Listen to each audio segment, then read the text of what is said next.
നമ്മുടെ ഇന്ത്യയിൽ പണ്ട് മുതലേ പറഞ്ഞു കേൾക്കുന്ന ഒരു കാര്യമുണ്ട്.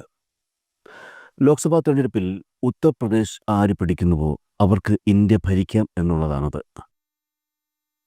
എന്തുകൊണ്ടാണ് അങ്ങനെ പറയുന്നതെന്ന് എല്ലാവർക്കും അറിയാം. കാരണം അത്രത്തോളം വലിപ്പമേറിയ ഒരു സംസ്ഥാനമാണ് ഉത്തർപ്രദേശ്. ഉത്തർപ്രദേശ് പിടിക്കുക എന്ന് പറയുമ്പോൾ അതിൽ പകുതിയിൽ കൂടുതൽ സീറ്റുകൾ പിടിക്കുക എന്നുള്ളതാണല്ലോ. അത്രത്തോളം സീറ്റുകൾ സ്വന്തമാക്കുന്ന പാർട്ടി തീർച്ചയായും രാജ്യത്തെമ്പാടുമായി വലിയൊരു ശതമാനം സീറ്റുകളുടെ ഉടമയായിരിക്കും. ഉറപ്പായും അവർ പിന്താങ്ങുന്ന മുന്നണി രാജ്യം ഭരിക്കുകയും ചെയ്യും. ഏകദേശം ഇതേ സാഹചര്യമാണ് കേരളത്തിൻ്റെ തലസ്ഥാന ജില്ലയായ തിരുവനന്തപുരത്തും നടന്നുകൊണ്ടിരിക്കുന്നത്. 2021 നിയമസഭാ തെരഞ്ഞെടുപ്പിൽ തിരുവനന്തപുരം ജില്ലയിലെ 14 നിയമസഭാ മണ്ഡലങ്ങളിൽ 13 സ്വന്തമാക്കിയത് LDF ആയിരുന്നു. സ്വാഭാവികമായും അപ്പോൾ LDF സംസ്ഥാനം ഭരിക്കുന്നു.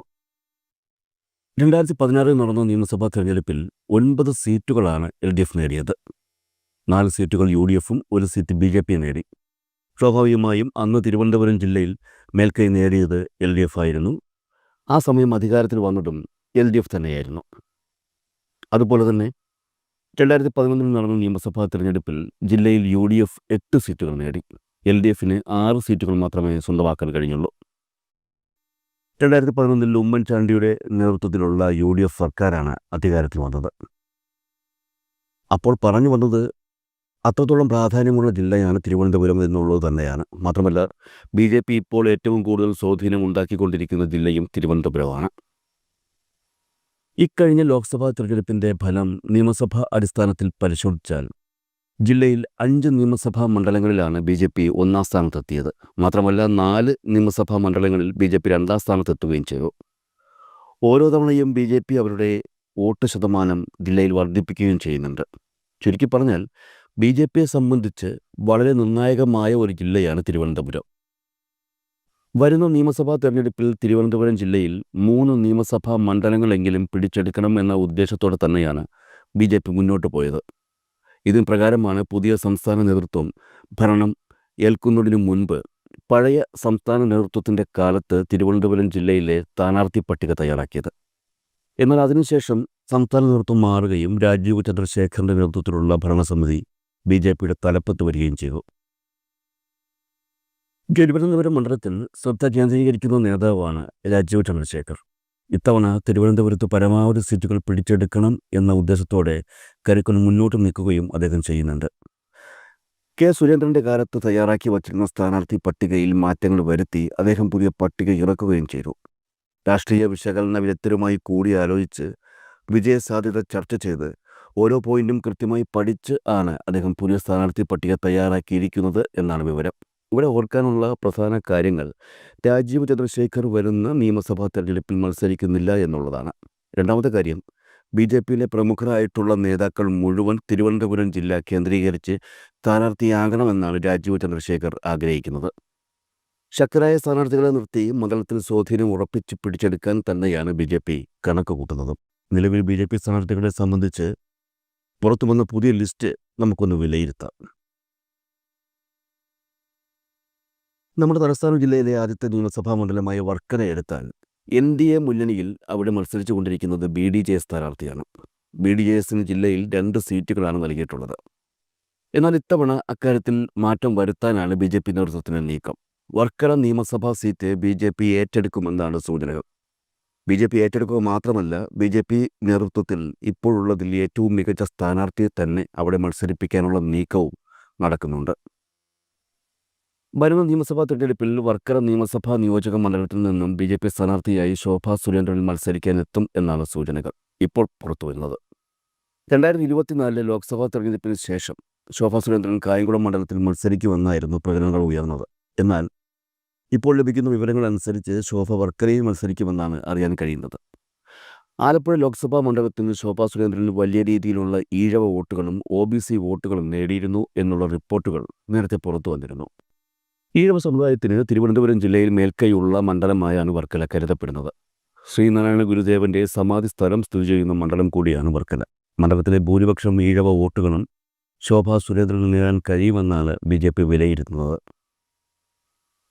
തിരുവനന്തപുരം ജില്ലയിലെ മറ്റ് ഏതു നിയമസഭാ മണ്ഡലവുമായി തട്ടിച്ചു നോക്കിയാലും ശോഭാ സുരേന്ദ്രന് ഏറ്റവും കൂടുതൽ പിന്തുണ ലഭിക്കുന്നത് വർക്കല നിയമസഭാ മണ്ഡലത്തിൽ നിന്നായിരിക്കും എന്നാണ് BJP വിലയിരുത്തൽ. മാത്രമല്ല 2021 ലോക്സഭാ തെരഞ്ഞെടുപ്പിൽ ഈ പറയുന്ന വർക്കല നിയമസഭാ മണ്ഡലം ഉൾപ്പെടുന്ന ആറ്റിങ്ങൽ ലോക്സഭാ മണ്ഡലത്തിലാണ് ശോഭാ സുരേന്ദ്രൻ മത്സരിച്ചത്. മുൻപ് ഇവിടെ മത്സരിച്ച സ്ഥാനാർത്ഥികളെക്കാൾ വലിയ രീതിയിലുള്ള മുന്നേറ്റം ഉണ്ടാക്കുവാൻ ശോഭാ സുരേന്ദ്രന് അന്ന് കഴിഞ്ഞു. ലോക്സഭാ തെരഞ്ഞെടുപ്പിന് പിന്നാലെ BJP നടത്തിയ ആഭ്യന്തര സർവേകളിൽ ശോഭാ സുരേന്ദ്രൻ വർക്കല മണ്ഡലത്തിൽ മത്സരിച്ചാൽ മുന്നേറ്റം ഉണ്ടാകുമെന്ന സൂചനകൾ പാർട്ടിക്ക് ലഭിച്ചിരുന്നു. ഇതുകൂടി കണക്കിലെടുത്താണ് രാജീവ് ചന്ദ്രശേഖർ ശോഭാ സുരേന്ദ്രനോട് വർക്കല നിയമസഭാ മണ്ഡലത്തിൽ മത്സരിക്കണമെന്ന അഭ്യർത്ഥന മുന്നോട്ട് വച്ചത് എന്നാണ് വിവരം. എന്തായാലും ഇപ്പോൾ പുറത്തുവരുന്ന വിവരങ്ങളനുസരിച്ച് വരുന്ന നിയമസഭാ തെരഞ്ഞെടുപ്പിൽ വർക്കല നിയമസഭാ മണ്ഡലത്തിൽ നിന്നും ശോഭാ സുരേന്ദ്രൻ ജനവിധി തേടും എന്നാണ് അറിയാൻ കഴിയുന്നത്. അടുത്ത മണ്ഡലമായ ആറ്റിങ്ങലിലേക്ക് വന്നാൽ അവിടെ കഥ മാറും. കാരണം BJP ഏറ്റവും കൂടുതൽ പ്രതീക്ഷ വയ്ക്കുന്ന ഒരു മണ്ഡലമാണ് ആറ്റിങ്ങൽ. 2021 നിയമസഭാ തെരഞ്ഞെടുപ്പിൽ BJP 2ാം സ്ഥാനത്തെത്തിയ മണ്ഡലമാണ് ആറ്റിങ്ങൽ. ആറ്റിങ്ങൽ ഒരു സംവരണ മണ്ഡലം കൂടിയാണ്. മണ്ഡലത്തിൻ്റെ ഏകീകരണത്തിന് ശേഷം ആറ്റിങ്ങലിൽ സ്ഥിരമായി വിജയിച്ചുകൊണ്ടിരിക്കുന്നത് CPM ആണ്. ഇക്കഴിഞ്ഞ നിയമസഭാ തെരഞ്ഞെടുപ്പിൽ BJP സ്ഥാനാർത്ഥിയായി ഇവിടെ മത്സരിച്ചത് BJP സംസ്ഥാന ജനറൽ സെക്രട്ടറിയായ സുധീർ ആയിരുന്നു. വോട്ടെണ്ണലിൽ CPMന് പിറകിൽ 2ാം സ്ഥാനത്തെത്താൻ BJPക്ക് അന്ന് കഴിഞ്ഞു. എന്നാൽ ഇവിടെ നിലനിൽക്കുന്ന ഒരു പ്രധാന വിഷയമുണ്ട്. UDFൽ ആറ്റിങ്ങൽ മണ്ഡലത്തിൽ സീറ്റ് നൽകിയിരിക്കുന്നത് RSPക്കാണ്. സംവരണ മണ്ഡലമായതുകൊണ്ട് തന്നെ ശക്തനായ സ്ഥാനാർത്ഥിയല്ല ഇവിടെ മത്സരിക്കുന്നത് എന്നുകൂടി ഓർക്കണം. UDF സ്ഥാനാർത്ഥിയുടെ ദൗർബല്യം മുതലെടുത്ത് തന്നെയാണ് BJP കഴിഞ്ഞ തവണ 2ാം സ്ഥാനത്ത് എത്തിയത്. എന്നാൽ CPM സ്ഥാനാർത്ഥിയും 2ാം സ്ഥാനത്തെത്തിയ BJP സ്ഥാനാർത്ഥിയും തമ്മിലുള്ള വോട്ട് വ്യത്യാസം 31,636 ആയിരുന്നു. ഈ സാഹചര്യത്തിൽ ഓർക്കേണ്ട മറ്റൊരു സംഗതി കൂടിയുണ്ട്. 2024 ലോക്സഭാ തെരഞ്ഞെടുപ്പിൽ നിയമസഭാ മണ്ഡല അടിസ്ഥാനത്തിൽ ഫലം പരിശോധിച്ചപ്പോൾ BJP ഇവിടെ 1ാം സ്ഥാനത്തെത്തിയിരുന്നു. അതുകൊണ്ട് തന്നെ BJP വളരെയേറെ പ്രതീക്ഷ ഈ മണ്ഡലത്തിൽ വയ്ക്കുന്നുണ്ട്. ആറ്റിങ്ങൽ നിയമസഭാ മണ്ഡലത്തിൽ നിലവിലെ MLA CPMലെ OS അംബികയാണ്. വലിയ അത്ഭുതങ്ങളൊന്നും സംഭവിച്ചില്ലെങ്കിൽ ഇത്തവണയും അംബിക തന്നെ ഇവിടെ ഇടതുപക്ഷ സ്ഥാനാർത്ഥിയായി എത്തും എന്നാണ് പുറത്തുവരുന്ന വിവരങ്ങൾ. ഇത്തവണ ആറ്റിങ്ങൽ നിയമസഭാ മണ്ഡലത്തിൽ BJP സ്ഥാനാർത്ഥിയായി BJP നേതൃത്വം നിശ്ചയിച്ചിരിക്കുന്നത് സുധീറിനെ ആയിരുന്നെങ്കിലും പുതിയ പട്ടികയിൽ സുധീർ ഉൾപ്പെട്ടിട്ടില്ല എന്നുള്ളതാണ് ഏറ്റവും പ്രധാനം. ഇടതുപക്ഷ ജനാധിപത്യ മുന്നണി സ്ഥാനാർത്ഥിയായ CPMലെ OS അംബികയെ നേരിടാൻ ഇത്തവണ BJP സ്ഥാനാർത്ഥിയായി എത്തുന്നത് 2021 നിയമസഭാ തെരഞ്ഞെടുപ്പിൽ തൊട്ടടുത്ത മണ്ഡലമായ ചിറയൻകീഴ് നിയമസഭാ മണ്ഡലത്തിൽ മത്സരിച്ച ആശാനാഥാണ്. ചിറയൻകീഴ് നിയമസഭാ മണ്ഡലത്തേക്കാൾ ആശാനാഥിൽ ഇപ്പോൾ ജയസാധ്യത കൂടുതലുള്ളത് ആറ്റിങ്ങൽ നിയമസഭാ മണ്ഡലമാണ് എന്ന BJPക്കുള്ള തിരിച്ചറിവാണ് അവർക്ക് നറുക്ക് വീണത്. നിലവിലെ സാഹചര്യത്തിൽ മണ്ഡലത്തിൽ UDF ശക്തമല്ലാത്തതും മികച്ച ഒരു എതിരാളി ഇല്ലാത്തതുമാണ് ഇടതുപക്ഷ സ്ഥാനാർത്ഥിയുടെ വിജയത്തിന് കാരണമെന്നുള്ളതും BJP ഇവിടെ കണക്ക് കൂട്ടിയിട്ടുണ്ട്. അതുപ്രകാരമാണ് ആശാനാഥ് ആറ്റിങ്ങൽ മണ്ഡലത്തിൽ മത്സരിക്കാനെത്തുന്നത്. അതേസമയം BJPക്കുള്ളിലെ വിഭാഗീയത ഏറ്റവും കൂടുതൽ പ്രകടമായി കാണാൻ കഴിയുന്നതും ആറ്റിങ്ങലിലാണ്. നിലവിൽ കഴിഞ്ഞ തവണ ആറ്റിങ്ങൽ മണ്ഡലത്തിലെ സ്ഥാനാർത്ഥിയായ സുധീർ മണ്ഡലത്തിൽ ഇത്തവണയും സ്ഥാനാർത്ഥിത്വം ലക്ഷ്യമിട്ടുകൊണ്ട് പ്രവർത്തനങ്ങൾ ആരംഭിച്ചിരുന്നെങ്കിലും അത് വെറുതെയാകും എന്ന സൂചനകൾ തന്നെയാണ് ഇപ്പോൾ പുറത്തു വരുന്നത്. തൊട്ടടുത്ത മണ്ഡലമായ ചിറയൻകീഴിലേക്ക് വന്നാൽ കാലങ്ങളായി LDF വിജയിച്ചുകൊണ്ടിരിക്കുന്ന ഇടമാണിവിടം. LDFൽ CPIക്കാണ് ചിറയൻകീഴ് മണ്ഡലം നൽകിയിരിക്കുന്നത്. 2021 നിയമസഭാ തിരഞ്ഞെടുപ്പിൽ മണ്ഡലത്തിൽ BJP സ്ഥാനാർത്ഥിയായി മത്സരിച്ചത് ആശാനാഥായിരുന്നു. 30,986 വോട്ടുകൾ നേടി 3ാം സ്ഥാനത്തെത്താൻ ആശാനാഥിന് കഴിഞ്ഞു. മാത്രമല്ല 2016 നിയമസഭാ തിരഞ്ഞെടുപ്പുമായി തട്ടിച്ചു നോക്കുമ്പോൾ മണ്ഡലത്തിൽ വോട്ട് വർധനവ് ഉണ്ടാക്കിയ ഒരേ ഒരു പാർട്ടിയും BJP തന്നെയാണ്. 2016 നിയമസഭാ തിരഞ്ഞെടുപ്പിൽ നേടിയതിനേക്കാൾ 7.24% വോട്ട് വർധനവ് 2021 BJP ചിറയൻകീഴ് മണ്ഡലത്തിൽ സ്വന്തമാക്കി. അതുകൊണ്ട് തന്നെ മണ്ഡലത്തിൽ ശക്തമായ മത്സരം കാഴ്ചവെക്കാൻ തന്നെയാണ് BJP ഇപ്പോൾ ഒരുങ്ങുന്നത്. മണ്ഡലത്തിൽ BJP സ്ഥാനാർത്ഥിയായി മത്സരിക്കുമെന്ന് കരുതിയിരുന്ന ആശാനാഥ് ആറ്റിങ്ങൽ നിയമസഭാ മണ്ഡലത്തിൽ മത്സരിക്കുമെന്ന വിവരങ്ങളാണ് ഇപ്പോൾ പുറത്തുവരുന്നത്. നിലവിലെ സാഹചര്യത്തിൽ ചിറയൻകീഴ് നിയമസഭാ മണ്ഡലത്തിൽ BJP സ്ഥാനാർത്ഥിയായി മത്സരിക്കാനെത്തുന്നത് കൊല്ലം ഈസ്റ്റ് ജില്ലാ പ്രസിഡന്റ് രാജീവ് പ്രസാദാണ്. 2021 നിയമസഭാ തെരഞ്ഞെടുപ്പിൽ രാജീവ് പ്രസാദ് കുന്നത്തൂർ നിയമസഭാ മണ്ഡലത്തിൽ നിന്നുമാണ് മത്സരിച്ചത്. RFP സ്ഥാനാർത്ഥികൾ തമ്മിൽ മുഖാമുഖം മത്സരിച്ച ഈ കുന്നത്തൂരിൽ BJPക്ക് മികച്ച മുന്നേറ്റം ഉണ്ടാക്കിക്കൊടുക്കാൻ രാജീവ് പ്രസാദിന് കഴിഞ്ഞു. രാജീവ് പ്രസാദിനെ ചിറയൻകീഴ് മണ്ഡലത്തിൽ മത്സരിപ്പിച്ചാൽ വരുന്ന നിയമസഭാ തെരഞ്ഞെടുപ്പിൽ മണ്ഡലത്തിൽ ശക്തമായ മത്സരം കാഴ്ചവെക്കാൻ കഴിയുമെന്ന് തന്നെയാണ് രാജീവ് ചന്ദ്രശേഖർ കരുതുന്നത്. ബി.ജെ.പിയെ സംബന്ധിച്ച് പ്രധാനപ്പെട്ട മറ്റൊരു മണ്ഡലമാണ് നെടുമങ്ങാട്. കഴിഞ്ഞ 2 തവണയായി സി.പി.ഐ ആണ് മണ്ഡലത്തിൽ സ്ഥിരമായി വിജയിച്ചുകൊണ്ടിരിക്കുന്നതെങ്കിലും മണ്ഡലം ആർക്ക് വഴങ്ങുമെന്നുള്ള കാര്യത്തിൽ 3 മുന്നണികൾക്കും ആശങ്കയുണ്ട്. 2011 നിയമസഭാ തെരഞ്ഞെടുപ്പിൽ കോൺഗ്രസിലെ പാലോട് രവി മത്സരിച്ചു വിജയിച്ച മണ്ഡലമാണ് നെടുമങ്ങാട്. എന്നാൽ തൊട്ടടുത്ത തവണ, അതായത് 2016 പാലോട് രവി വീണ്ടും മത്സരിച്ചപ്പോൾ അദ്ദേഹത്തിനെതിരെ അഭിപ്രായങ്ങളൊന്നും ഇല്ലായിരുന്നെങ്കിലും മണ്ഡലത്തിൽ തോറ്റു. കരുനാഗപ്പള്ളി നിയമസഭാ മണ്ഡലത്തിൽ സീറ്റ് ലഭിക്കാത്തതിനെ തുടർന്ന് നെടുമങ്ങാട് മണ്ഡലത്തിലെത്തി മത്സരിച്ച സി ദിവാകരൻ അവിടെ വിജയിക്കുകയായിരുന്നു. പാലോട് രവി തോൽക്കാനും സി ദിവാകരൻ വിജയിക്കാനുമുള്ള പ്രധാന കാരണം അന്ന് നെടുമങ്ങാട് മണ്ഡലത്തിൽ ബി.ജെ.പി സ്ഥാനാർത്ഥിയായി മത്സരിച്ച വി രാജേഷ് പിടിച്ച വോട്ടുകളാണ്. അന്ന് 35,139 വോട്ടുകളാണ് വി രാജേഷ് മണ്ഡലത്തിൽ നേടിയത്. ഫലം പരിശോധിച്ചപ്പോൾ വി രാജേഷ് നേടിയ വോട്ടുകൾ കോൺഗ്രസ് വോട്ടുകളാണെന്നുള്ളത് മനസ്സിലാകും.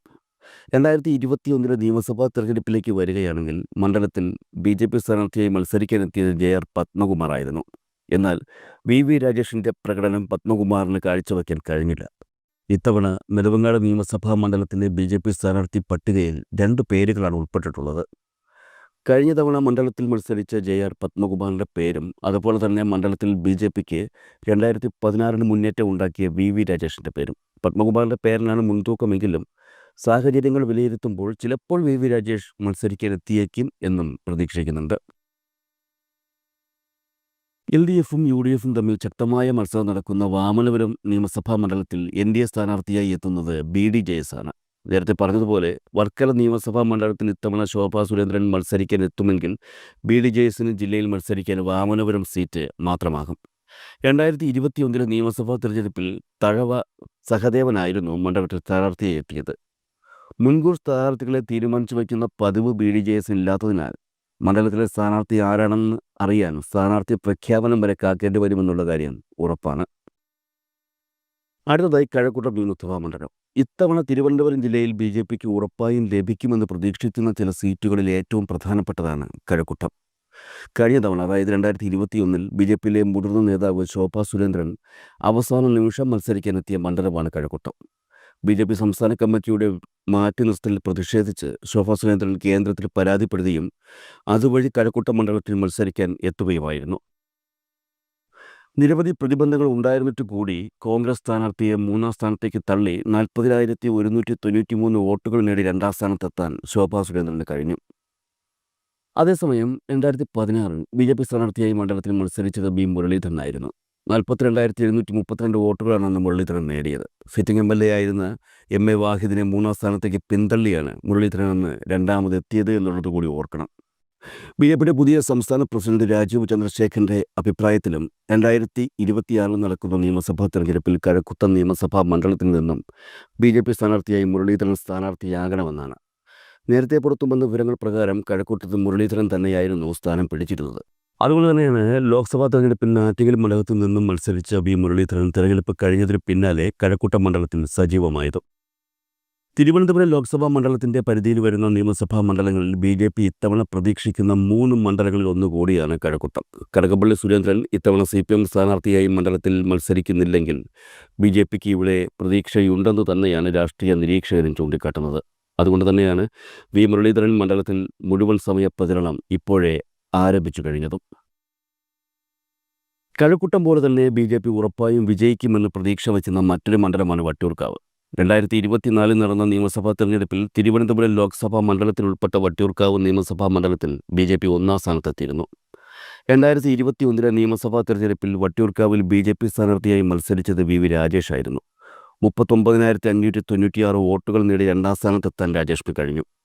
2016 കെ മുരളീധരൻ മത്സരിച്ച് വിജയിച്ച മണ്ഡലത്തിൽ അദ്ദേഹം രാജിവെച്ചതിനെ തുടർന്ന് നടന്ന ഉപതെരഞ്ഞെടുപ്പിൽ തിരുവനന്തപുരം മേയറായിരുന്ന VK പ്രശാന്ത് LDF സ്ഥാനാർത്ഥിയായി മത്സരിച്ച് വിജയിക്കുകയായിരുന്നു.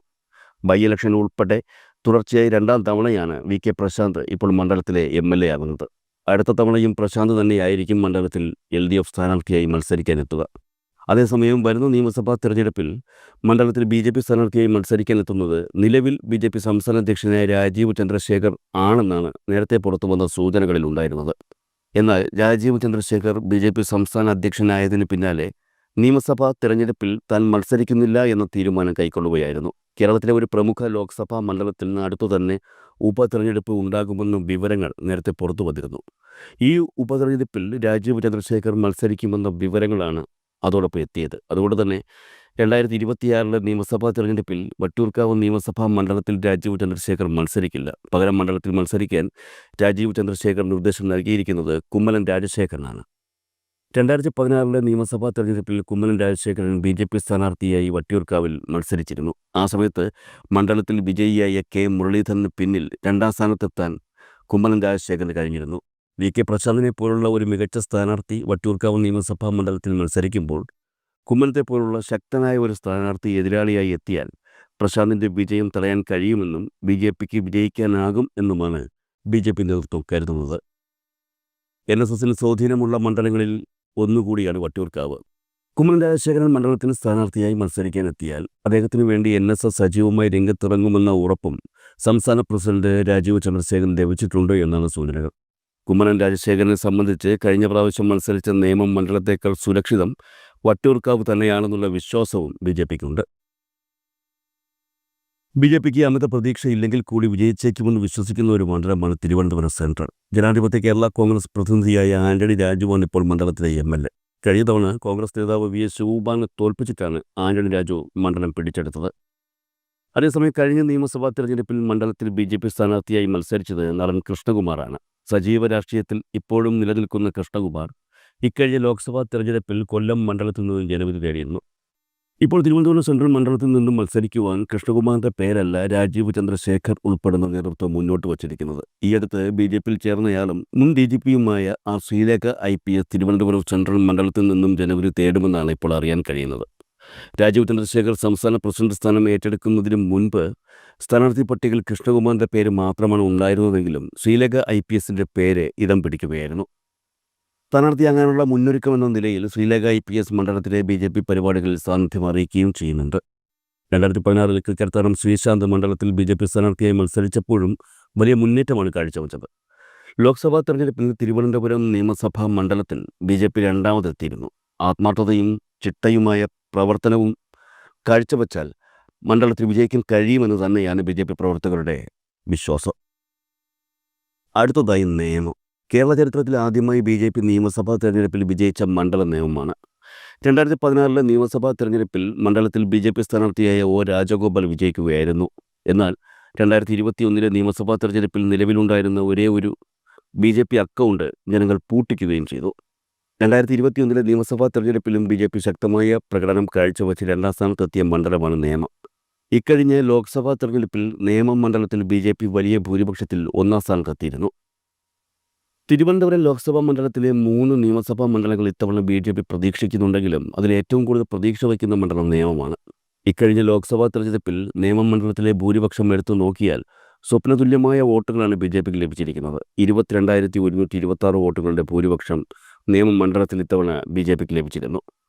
ലോക്സഭാ തെരഞ്ഞെടുപ്പിൻ്റെ രീതിയിലല്ല നിയമസഭാ തെരഞ്ഞെടുപ്പ് ജനങ്ങൾ വോട്ടുകൾ രേഖപ്പെടുത്തുക എന്ന യാഥാർത്ഥ്യം നിലനിൽക്കുന്നുണ്ടെങ്കിലും ഇത്തവണ മണ്ഡലത്തിൽ വീണ്ടും BJP വളരെ വലിയ പ്രതീക്ഷ വച്ചിട്ടുണ്ട്. 2026 നിയമസഭാ തെരഞ്ഞെടുപ്പിൽ നേമം മണ്ഡലത്തിൽ BJP സ്ഥാനാർത്ഥിയായി മത്സരിക്കാൻ എത്തുമെന്ന് പ്രതീക്ഷിച്ചിരുന്നത് തിരുവനന്തപുരം കോർപ്പറേഷനിലെ പ്രതിപക്ഷ നേതാവായ MR ഗോപനായിരുന്നു. എന്നാൽ സംസ്ഥാന പ്രസിഡന്റായ രാജീവ് ചന്ദ്രശേഖർ മുന്നോട്ട് വയ്ക്കുന്ന നിർദ്ദേശമനുസരിച്ച് നേമം മണ്ഡലത്തിൽ BJP സ്ഥാനാർത്ഥിയായി മത്സരിക്കാൻ സ്ഥാനമൊഴിഞ്ഞ സംസ്ഥാന പ്രസിഡന്റ് K സുരേന്ദ്രൻ എത്തിയേക്കും എന്നാണ് സൂചനകൾ. K സുരേന്ദ്രന് മുൻപ് സംസ്ഥാന പ്രസിഡന്റുമാരായിരുന്ന കുമ്മനം രാജശേഖരനും PS ശ്രീധരൻപിള്ളയ്ക്കും കേന്ദ്ര സർക്കാർ ഗവർണർ പദവി നൽകിയിരുന്നു. മറ്റൊരു സംസ്ഥാന പ്രസിഡന്റായ V മുരളീധരന് കേന്ദ്ര മന്ത്രിസ്ഥാനവും കേന്ദ്ര സർക്കാർ നൽകിയിരുന്നു. ഇപ്പോൾ സ്ഥാനമൊഴിഞ്ഞ K സുരേന്ദ്രന് കേന്ദ്ര സർക്കാർ ഇതുവരെ പദവികളൊന്നും നൽകിയിട്ടില്ല. സംസ്ഥാന നിയമസഭാ തെരഞ്ഞെടുപ്പിൽ K സുരേന്ദ്രനെ മത്സരിപ്പിക്കുന്നതിൻ്റെ ഭാഗമായാണ് സുരേന്ദ്രന് സ്ഥാനമാനങ്ങളൊന്നും നൽകാത്തത് എന്നാണ് വിവരം. ഒരുപക്ഷെ നേമം മണ്ഡലത്തിൽ സുരേന്ദ്രൻ പരാജയപ്പെട്ടാൽ അതിനുശേഷം BJP ഭരിക്കുന്ന സംസ്ഥാനങ്ങളിൽ ഒഴിവ് വരുന്ന ഏതെങ്കിലും രാജ്യസഭാ സീറ്റിലൂടെ K സുരേന്ദ്രനെ തിരഞ്ഞെടുത്ത് രാജ്യസഭയിലേക്ക് അയക്കാമെന്നാണ് BJP കരുതുന്നത്. പുതിയ പ്രസിഡന്റ് രാജീവ് ചന്ദ്രശേഖർ K സുരേന്ദ്രനോട് നേമം മണ്ഡലത്തിൽ സജീവമാകാൻ ആവശ്യപ്പെട്ടിട്ടുണ്ട് എന്ന വിവരങ്ങളും പുറത്തു വന്നിട്ടുണ്ട്. അരുവിക്കര നിയമസഭാ മണ്ഡലത്തിലേക്ക് വന്നാൽ കഴിഞ്ഞ കാലങ്ങളിൽ കോൺഗ്രസിന്റെ ഏറ്റവും ഉറപ്പുള്ള സീറ്റായിരുന്നു അരുവിക്കര. എന്നാൽ കഴിഞ്ഞ തവണ മണ്ഡലം CPM പിടിച്ചെടുക്കുകയായിരുന്നു. 2021 നിയമസഭാ തെരഞ്ഞെടുപ്പിൽ BJP നേതാവായ C. ശിവൻകുട്ടിയായിരുന്നു അരുവിക്കര മണ്ഡലത്തിലെ BJP സ്ഥാനാർത്ഥി. 2026 നിയമസഭാ തെരഞ്ഞെടുപ്പിൽ BJP സ്ഥാനാർത്ഥിയായി മത്സരിക്കാൻ 2 പേരുടെ പേരുകളാണുള്ളത്. BJPയുടെ മുൻ തിരുവനന്തപുരം ജില്ലാ അധ്യക്ഷൻ S. സുരേഷിന്റെയും കഴിഞ്ഞ തവണ മണ്ഡലത്തിലെ BJP സ്ഥാനാർത്ഥി C. ശിവൻകുട്ടിയുടെയും പേരുകളാണ് സാധ്യതാ ലിസ്റ്റിൽ ഉൾപ്പെട്ടിരിക്കുന്നത്. ഇതിൽ മുൻതൂക്കം സുരേഷിനാണ് എന്നുള്ളതും ശ്രദ്ധേയമാണ്. പാറശാല നിയമസഭാ മണ്ഡലത്തിൽ 2016 BJP സ്ഥാനാർത്ഥിയായി മത്സരിച്ചത് കരമന ജയനായിരുന്നു. 2021 കരമന ജയൻ തന്നെയാണ് മണ്ഡലത്തിലെ BJP സ്ഥാനാർത്ഥിയായി മാറിയത്. എന്നാൽ 5 വർഷത്തിനുള്ളിൽ BJPക്ക് ലഭിച്ച വോട്ടുകളിൽ വലിയ കുറവാണ് രേഖപ്പെടുത്തിയത്. 2014 കരമന ജയന് 33,028 വോട്ടുകളാണ് ലഭിച്ചത്. എന്നാൽ 5 വർഷം കഴിഞ്ഞ് 2021 നിയമസഭാ തെരഞ്ഞെടുപ്പ് നടന്നപ്പോൾ ജയന് ലഭിച്ചത് 29,850 വോട്ടുകൾ മാത്രമായിരുന്നു. 2026 നടന്ന ലോക്സഭാ തെരഞ്ഞെടുപ്പിൽ തിരുവനന്തപുരം ലോക്സഭാ മണ്ഡലത്തിൽ BJP 1ാം സ്ഥാനത്തോ 2ാം സ്ഥാനത്തോ വരാത്ത ഏക നിയമസഭാ മണ്ഡലം പാറശാലയാണ്. മാത്രമല്ല, ഈ പാലക്കാട് നിയമസഭാ മണ്ഡലത്തിലാണ് ലോക്സഭയിലെ LDF സ്ഥാനാർത്ഥി പന്ന്യൻ രവീന്ദ്രൻ 2ാം സ്ഥാനത്തെത്തിയത്. ബാക്കി എല്ലാ നിയമസഭാ മണ്ഡലങ്ങളിലും പന്ന്യൻ രവീന്ദ്രൻ 3ാമതായിരുന്നു. 2026 നടക്കുന്ന നിയമസഭാ തെരഞ്ഞെടുപ്പിൽ പാറശാല നിയമസഭാ മണ്ഡലത്തിൽ നിന്നും കരമന ജയൻ തന്നെ BJP സ്ഥാനാർത്ഥിയായി മത്സരിക്കുമെന്ന് തന്നെയാണ് പുറത്തുവരുന്ന വിവരം. ലോക്സഭാ തെരഞ്ഞെടുപ്പിൽ BJP 1ാം സ്ഥാനത്തെത്തിയ മറ്റൊരു മണ്ഡലമാണ് കാട്ടാക്കട. 2021 നിയമസഭാ തെരഞ്ഞെടുപ്പിൽ BJP സ്ഥാനാർത്ഥിയായ PK കൃഷ്ണദാസ് 3ാം സ്ഥാനത്തായിരുന്നു എത്തിയത്. ഇത്തവണ കാട്ടാക്കട നിയമസഭാ മണ്ഡലത്തിൽ മത്സരിക്കുവാൻ 2 പേരുടെ സാധ്യതാ പട്ടികയാണ് തയ്യാറായിരിക്കുന്നത്. BJPയുടെ തിരുവനന്തപുരം ജില്ലാ അധ്യക്ഷനായ BV രാജേഷിൻ്റെയും അതുപോലെ തന്നെ കഴിഞ്ഞ കാലങ്ങളിൽ കാട്ടാക്കട നിയമസഭാ മണ്ഡലത്തിൽ BJP സ്ഥാനാർത്ഥിയായി സ്ഥിരമായി മത്സരിച്ചു കൊണ്ടിരുന്ന മുതിർന്ന BJP നേതാവ് PK കൃഷ്ണദാസിൻ്റെയും പേരുകളാണ് പട്ടികയിൽ ഇടം പിടിച്ചിരിക്കുന്നത്. BV രാജേഷ് നെടുമങ്ങാട് നിയമസഭാ മണ്ഡലത്തിലോ കാട്ടാക്കടയിലോ നിന്ന് ജനവിധി തേടുമെന്നാണ് ഇപ്പോൾ പുറത്തുവരുന്ന വിവരം. കഴിഞ്ഞ തവണ രാജേഷ് വട്ടിയൂർക്കാവ് നിയമസഭാ മണ്ഡലത്തിൽ നിന്നാണ് ജനവിധി തേടിയത്. പക്ഷേ ഇത്തവണ കുമ്മനം രാജശേഖരൻ വട്ടിയൂർക്കാവിൽ മത്സരിക്കുമെന്നുള്ള കാര്യം ഏകദേശം ഉറപ്പായതിനാൽ പകരം കാട്ടാക്കടയിലോ നെടുമങ്ങാട് മണ്ഡലത്തിലോ BV രാജേഷിന് സ്ഥാനാർത്ഥിയായി മത്സരിക്കാൻ സാധ്യത ഒരുങ്ങുകയായിരുന്നു. കോവളം നിയമസഭാ മണ്ഡലത്തിലേക്ക് വന്നാൽ NDA ഇവിടെ സീറ്റ് നൽകിയിരിക്കുന്നത് കേരള കാമരാജ് കോൺഗ്രസിനാണ്. വിഷ്ണുപുരം ചന്ദ്രശേഖരൻ പ്രസിഡന്റായി 2016 രൂപീകരിച്ച പാർട്ടി 2021 കൂടി പിളർപ്പ് സംഭവിച്ചു ഒരു ഭാഗം NDAയിലും മറുഭാഗം ഇടതുപക്ഷത്തുമാണ് ഇപ്പോൾ പ്രവർത്തിക്കുന്നത്. ഇത് കഴിഞ്ഞ തവണ വിഷ്ണുപുരം ചന്ദ്രശേഖരനായിരുന്നു കോവളം നിയമസഭാ മണ്ഡലത്തിൽ NDA സ്ഥാനാർത്ഥിയായി മത്സരിച്ചത്. ഇത്തവണയും കോവളം നിയമസഭാ മണ്ഡലം കേരള കാമരാജ് കോൺഗ്രസിന് തന്നെ നൽകുമെന്നും സ്ഥാനാർത്ഥിയായി വിഷ്ണുപുരം ചന്ദ്രശേഖരൻ തന്നെ മത്സരിക്കുമെന്നുമാണ് വിവരങ്ങൾ പുറത്തുവരുന്നത്. BJPയെ സംബന്ധിച്ച് വളരെ പ്രസക്തമായൊരു മണ്ഡലമാണ് നെയ്യാറ്റിൻകര. കഴിഞ്ഞ തിരഞ്ഞെടുപ്പുകളിലൊന്നും വലിയ മുന്നേറ്റമുണ്ടാക്കാൻ BJPക്ക് സാധിച്ചിട്ടില്ല എന്നുള്ളതാണ് യാഥാർത്ഥ്യം. എന്നിരുന്നാലും മണ്ഡലത്തിൽ മത്സരിച്ച് തങ്ങളുടെ ശക്തി തെളിയിക്കുക എന്ന ലക്ഷ്യം മുന്നിൽ കണ്ട് BJP ഇപ്പോഴേ തയ്യാറെടുത്തു കഴിഞ്ഞു. നെയ്യാറ്റിൻകര നഗരസഭാ കൗൺസിലറായ അഡ്വക്കേറ്റ് സുപ്രജിത്ത് SS നെയ്യാറ്റിൻകര നിയമസഭാ മണ്ഡലത്തിൽ BJP സ്ഥാനാർത്ഥിയായി മത്സരിക്കുമെന്ന വിവരങ്ങളാണ് ഇപ്പോൾ പുറത്തുവരുന്നത്. കോൺഗ്രസും CPMും തമ്മിൽ വളരെ വാശിയേറിയ മത്സരം നടക്കുന്ന നെയ്യാറ്റിൻകരയിൽ BJPയുടെ പ്രാതിനിധ്യം ഉയർത്തിപ്പിടിക്കാനുള്ള ശ്രമങ്ങളുടെ ഭാഗമായി വ്യക്തമായ മത്സരം കാഴ്ചവെക്കാൻ തന്നെയാണ് BJPയും ഒപ്പം സ്ഥാനാർത്ഥിയും തയ്യാറെടുത്തുകൊണ്ടിരിക്കുന്നത്. ഞാൻ തുടക്കത്തിൽ പറഞ്ഞതുപോലെ കേരളത്തിൻ്റെ തലസ്ഥാനം പിടിക്കുന്ന രാഷ്ട്രീയ പാർട്ടി ആരാണോ അവർക്കാണ് കേരളം ഭരിക്കാനുള്ള സാഹചര്യം ഒരുങ്ങുന്നത് എന്നൊരു വിശ്വാസം സാധാരണക്കാർക്കിടയിൽ നിലനിൽക്കുന്നുണ്ട്. പുതിയ സ്ഥാനാർത്ഥി പട്ടിക എത്തുമ്പോൾ ഒത്തിരി പ്രതീക്ഷയുണ്ട് BJPക്ക്. അത്രത്തോളം വലിയൊരു സാധ്യതയിലേക്ക് പോയില്ലെങ്കിലും BJP കണക്ക് കൂട്ടുന്ന ചില സീറ്റുകൾ കഴിഞ്ഞ പട്ടികയിൽ ഉണ്ടായിരുന്നു. എന്നാൽ രാജീവ് ചന്ദ്രശേഖർ BJP സംസ്ഥാന പ്രസിഡന്റായി എത്തുകയും രാഷ്ട്രീയ വിശകലന വിദഗ്ധരുമായി അദ്ദേഹം നടത്തിയ ചർച്ചകളിൽ പുതിയ സ്ഥാനാർത്ഥികളുടെ പേരുകൾ ഉയർന്നു വരികയുമായിരുന്നു. BJPയിൽ ഇന്നും നിലവിലുള്ളവരിൽ ഏറ്റവും മികച്ച സ്ഥാനാർത്ഥികളെ തന്നെയാണ് രാജീവ് ചന്ദ്രശേഖർ പുതുതായി തയ്യാറാക്കിയ പട്ടികയിൽ ഉൾപ്പെടുത്തിയിരിക്കുന്നത്. നേരത്തെ BJPക്ക് വിജയപ്രതീക്ഷയുണ്ടായിരുന്നു എന്നുള്ളത് പുതിയ പട്ടിക നിലവിൽ വന്നതോടെ വിജയം ഉറപ്പിച്ചു കഴിഞ്ഞു എന്ന വിശ്വാസമാണ് ഇപ്പോൾ BJPക്കുള്ളത്.